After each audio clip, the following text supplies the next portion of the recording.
Shalom Bapak Ibu Saudara dikasih oleh Tuhan. Selamat hari Minggu. Selamat beribadah di rumah kita masing-masing. Sebelum kita mendengarkan firman Tuhan, mari kita sejenak berdoa. Mari kita persiapkan hati kita. Mari kita bersatu dalam doa. Bapa kami yang di surga, dikuduskanlah namamu, datanglah kerajaan-Mu. Jadilah kehendak-Mu di bumi seperti di surga. Tuhan, kami mengucap syukur atas setiap kasih setia-Mu yang begitu indah dan luar biasa. Dan kami percaya bahwa ketika kami boleh berada di tengah-tengah situasi kondisi yang kurang baik, situasi kondisi yang menurut kami ini membahayakan bagi kami untuk boleh bersekutu bersama-sama, tapi kami masih percaya bahwa Tuhan masih menyertai kami, Tuhan masih menolong kami, Tuhan masih memberikan kesehatan kepada kami untuk kami boleh menikmati ibadah. Tuhan, tolong kami untuk kami boleh mendengarkan firman melalui khotbah, melalui video ini, supaya kami boleh mengerti, supaya kami boleh dikuatkan, dinyatakan setiap pengharapan yang berasal dari Engkau di tengah-tengah kondisi yang sulit ini. Kami menyerahkan Tuhan, firman Tuhan ke dalam tangan-Mu. Di dalam nama Yesus kami berdoa. Bapak Ibu yang dikasih oleh Tuhan, kami percaya, saya percaya bahwa Bapak Ibu dalam kondisi yang sehat. Bapak Ibu, kita masih belajar dengan tema berakar kuat, bertumbuh, dan berbuah lebat. Dan hari ini saya menambahkan sedikit tema itu. Saya menambahkan menjadi tema bagaimana sudut pandang seorang Kristen yang sudah berakar kuat, bertumbuh terus, dan berbuah lebat. Berbicara tentang sudut pandang worldview. Ketika kita melihat situasi ini, bagaimana respon kita, bagaimana sikap kita terhadap pandemi COVID-19 ini. Ada banyak hal yang diresponi oleh setiap orang. Salah satunya ialah respon yang pertama, bahwa mereka takut terjangkit virus ini. Kenapa mereka takut? Karena mereka berpikir ketika mereka kena, ketika virus itu menggerogoti tubuh mereka, mereka akan mengalami kematian. Semua orang takut dengan kematian. Tetapi ya saya yakin ketika orang percaya berbicara tentang kematian, dia pasti tidak takut.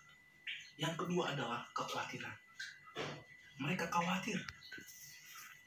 Ini berhubungan dengan ekonomi. Ketika kita mendengar ada beberapa isu bahwa pasar akan ditutup, kemudian nilai rupiah meninggi, dan segala sesuatu itu serba mahal. Akhirnya kita berpikir, wah, kita harus bagaimana? Dan akhirnya kekhawatiran semakin tinggi. Keresahan. Lalu ada respon yang ketiga, yaitu orang yang tidak peduli dengan hal apapun. Dia tidak peduli dengan hal apapun, dia jalani saja. Dan sampai ironisnya adalah, saking dia tidak peduli, dia mau beribadah dengan bersama-sama banyak orang.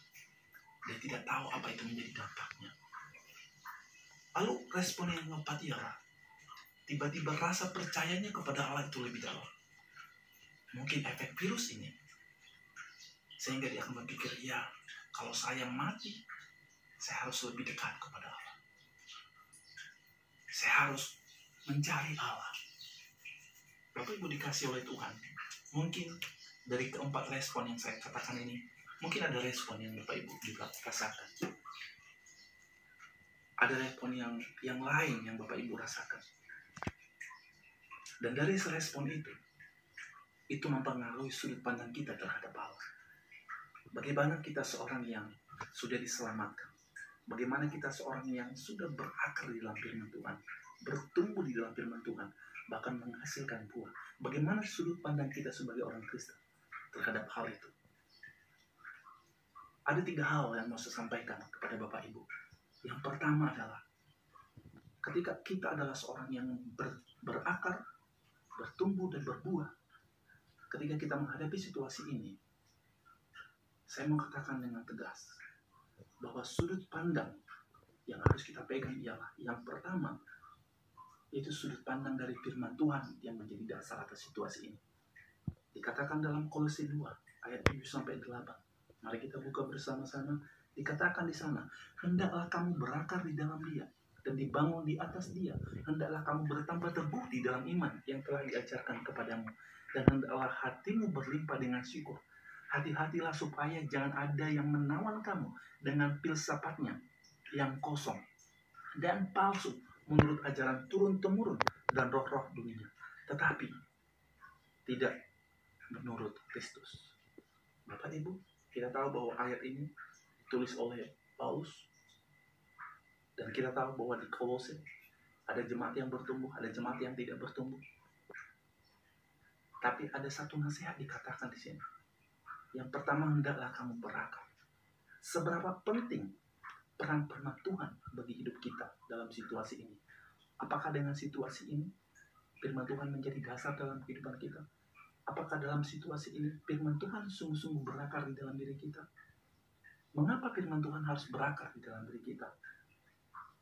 Beberapa minggu yang lalu, saya sudah menyampaikan bagaimana seseorang yang berakar di dalam firman Tuhan. Ketika biji atau benih itu berakar, dia akan masuk ke dalam tanah, dan tanah itu harus gembur. Pertanyaannya adalah, apakah kita menjadi tanah yang gembur atau tanah yang baik? Ketika firman Tuhan itu berakar di dalam diri kita, dikatakan oleh Paulus, hendaklah kamu berakar di dalam Dia. Apa maksudnya? Di sini berbicara tentang firman. Firman yang menempel di dalam diri kita, firman yang tinggal di dalam diri kita. Artinya ialah firman itu sendiri tinggal di dalam hati kita. Firman Tuhan itu selalu terngiang-ngiang di dalam pikiran kita. Bagaimana firman Tuhan itu terngiang-ngiang? Bapak Ibu, mustahil firman Tuhan terngiang-ngiang tanpa kita harus ada pembelajaran khusus setiap hari, membangun hubungan setiap hari, menggali firman Tuhan secara pribadi, menyelidiki firman Tuhan setiap pribadi, bahkan menghafal. Dan ketika firman Tuhan itu penuh di dalam diri kita, maka Roh Kudus akan memampukan kita untuk melakukannya. Bahkan ada hal yang menarik, ketika firman Tuhan itu tinggal, itu firman Tuhan itu selalu berjalan-jalan di pikiran kita. Kenapa dikatakan berjalan-jalan? Karena apa? Karena firman Tuhan itu hidup, sungguh-sungguh hidup di dalam pemikiran kita. Dan apa dampak dari firman Tuhan? Ketika firman Tuhan itu tinggal dan berakar di dalam hati orang percaya, dikatakan dalam Matius 7 ayat 24-25, dia akan menjadi orang yang bijaksana. Ketika dia menjadi orang bijaksana, dia akan memiliki cara pandang yang berbeda terhadap sesuatu, dan akan menghasilkan sesuatu yang keputusan yang benar. Di tengah-tengah wabah ini ada banyak isu-isu, ada banyak pengajaran-pengajaran. Saya tidak mau menjadi hakim atas mereka, tetapi Bapak Ibu, kita harus bijaksana untuk menghakimi apakah itu berasal dari firman Tuhan. Atau ada istilah sekarang dikatakan cocologi, artinya mencocok-cocokkan segala sesuatu tanpa harus melihat teks dan konteks dari firman Tuhan. Dan dikatakan di sini, seorang yang bijaksana itu dikatakan dalam Matius 7 ayat 24-25, ini menjadi gambaran seorang yang membangun di atas dasar yang kuat, yaitu batu. Bapak Ibu, kalau Bapak Ibu lihat di Google, klik di sana bahwa ada rumah di tengah laut, dan di tengah laut itu ada batu dan ada rumah. Dan rumah itu bisa berdiri kokoh. Ketika ada ombak, ketika ada angin, rumah itu tetap berdiri kokoh. Kenapa? Karena dia di atas dasar yang benar. Karena dia di atas dasar yang kuat. Ketika firman Tuhan sungguh-sungguh menjadi dasar, menjadi akar dalam kehidupan kita, kita akan tidak mudah terombang-ambing dengan pengajaran-pengajaran atau dengan godaan-godaan dunia ini. Tetapi kita akan menjadi kuat. Lalu poin yang kedua Bapak Ibu, yaitu hati yang mau diubahkan. Dalam Amsal 3 ayat 5-7 dikatakan, percayalah kepada Tuhan dengan segenap hatimu, dan janganlah bersandar kepada pengertianmu sendiri. Akuilah Dia dalam segala lakumu, maka Ia akan meluruskan jalanmu. Janganlah engkau menganggap dirimu sendiri bijak, takutlah akan Tuhan dan jauhilah kejahatan. Kenapa harus percaya dengan segenap hati? Apakah ada orang yang percaya dengan separuh hati? Mari kita selidiki hati kita. Apakah saat ini kita sedang percaya segenap hati atau percaya separuh hati? Penamsal mengatakan dengan tegas di sini mengandung kata perintah, percayalah kepada Tuhan dengan segenap hati. Artinya apa? Sepenuh hati. Dengan segenap kekuatan kita percaya kepada Tuhan. Percaya kepada Tuhan dengan segenap hatimu, maksudnya berdasarkan ayat ini yang menunjuk suatu kontras antara hikmat manusia dengan hikmat Allah itu berbeda. Kenapa? Hikmat Allah pasti itu sumbernya adalah firman Tuhan, dan itu pasti benar. Tapi hikmat manusia belum tentu benar. Mungkin sepintar-pintarnya manusia, belum tentu dia bisa menyelesaikan setiap persoalan dengan benar. Tetapi ketika memakai hikmat yang dari Allah, dia akan bisa menyelesaikan setiap persoalannya. Dan dikatakan di sini bahwa hikmat Allah pasti sesuai atau sejalan dengan firman Tuhan. Dan dikatakan di sana, hati yang mau diubahkan. Dikatakan percayalah kepada Tuhan dengan segenap hatimu. Secara simbolis kata hati dalam bahasa Ibrani itu menggambarkan tentang akal, budi, dan kehendak. Bapak Ibu, hati itu berhubungan dengan pikiran. Ketika firman Tuhan masuk ke dalam pikiran dan hati kita, inilah yang pertama diubahkan, sehingga menghasilkan satu buah, yaitu tindakan. Dengan kata lain, sesuai dengan ayat ini, ialah serahkanlah dirimu kepada yang paling dalam, yaitu kepada siapa? Kepada Allah. Dan jangan berusaha untuk bebas dari dia, tetapi bergabunglah dengan Allah dalam kondisi apapun. Dan untuk bergabung dan bergantung kepada Allah itu tergantung kepada hati kita. Bapak Ibu, mungkin Bapak Ibu tidak tahu apa isi hati saya, tetapi Tuhan. Tetapi Bapak Ibu bisa tahu ketika saya melakukan sesuatu, hati itu akan terpancar. Melalui hati saya akan terpancar kehidupan itu. Dikatakan dalam Amsal 4 ayat 23, jagalah hatimu dari segala kewaspadaan, karena dari situlah terpancar kehidupan. Setuju atau tidak setuju, tapi saya sangat setuju dengan ayat ini. Bapak Ibu, hati Bapak Ibu melambangkan kehidupan Bapak Ibu, sama seperti saya.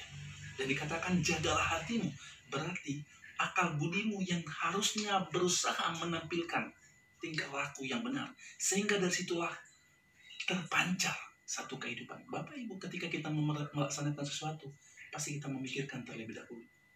Dan di situ berbicara tentang akal budi. Dan ketika kita menjadikan akal budi itu sumbernya adalah firman Tuhan, maka kehidupan kita akan sesuai dengan kebenaran yang kita pelajari, yaitu firman Tuhan. Dan kehidupan di sini berbicara tentang yang benar.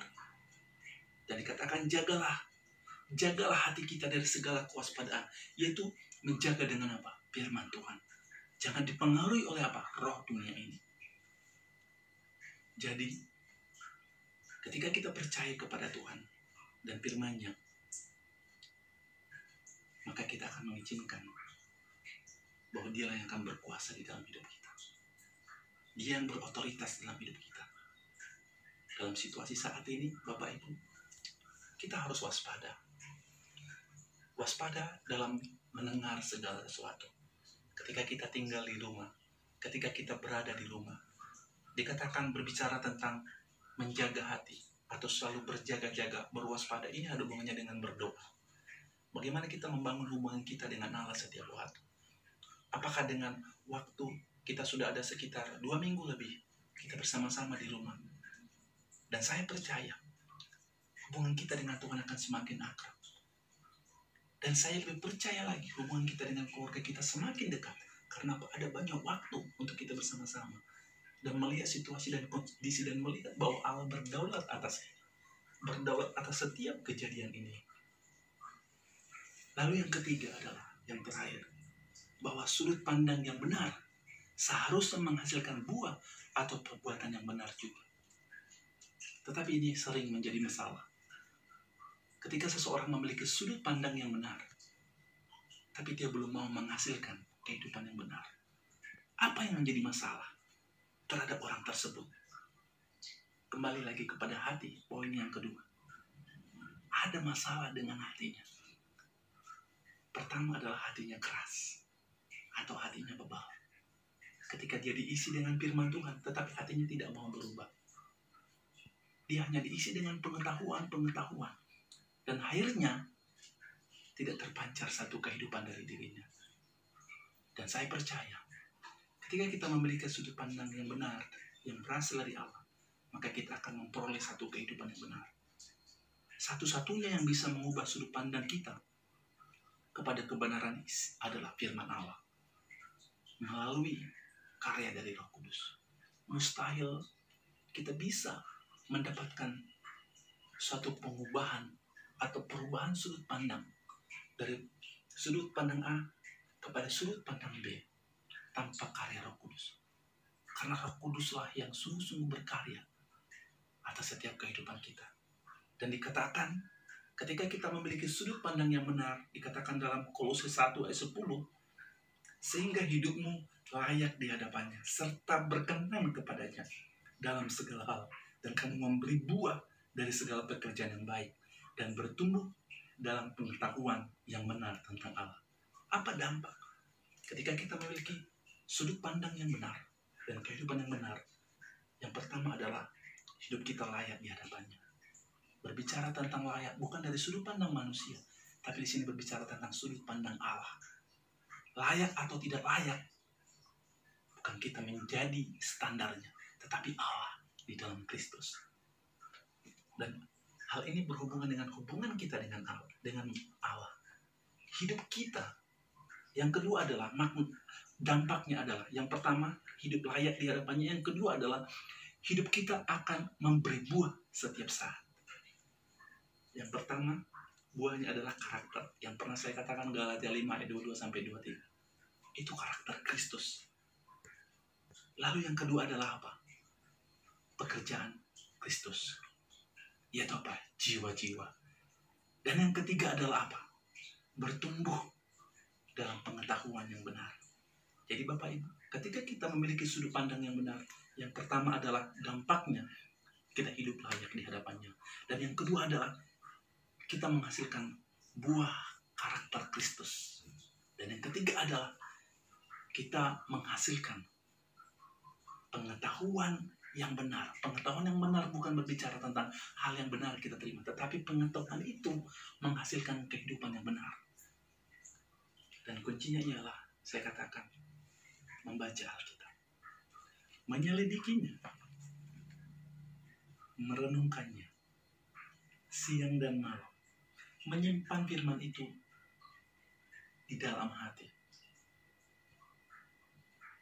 Bisa dikatakan menghafal dan melakukannya.